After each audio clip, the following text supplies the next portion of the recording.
意识临近，在一瞬间足以凋零，痛苦无尽，跟当下毫无关联性。尝过一时绝境，也不会有通关奖品，只会迎来下一次惊醒。个人独享的黑暗，被当作莫名的心烦，理所当然。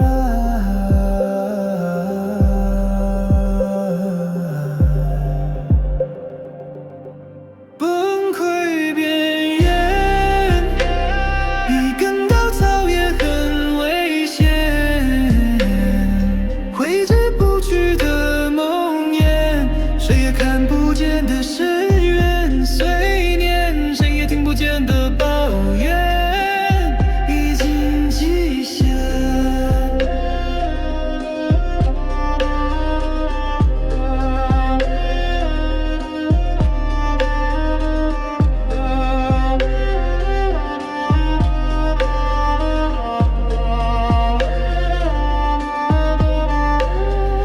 那些回应在脑海中很有耐心，逼迫静听，跟自己结下的冷冰，拒绝一口温馨，也不能够终止宿命，并不期待下一次降临。个人独享的黑暗，被当作莫名的心烦，理所当然。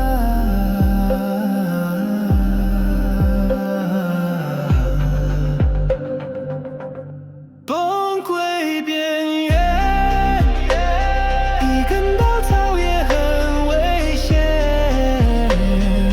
挥之不去的梦魇，谁也看不见的深渊，碎念，谁也听不见的抱怨，已经极限。不奢求什么改变，太疲倦，只想要打碎心中的笑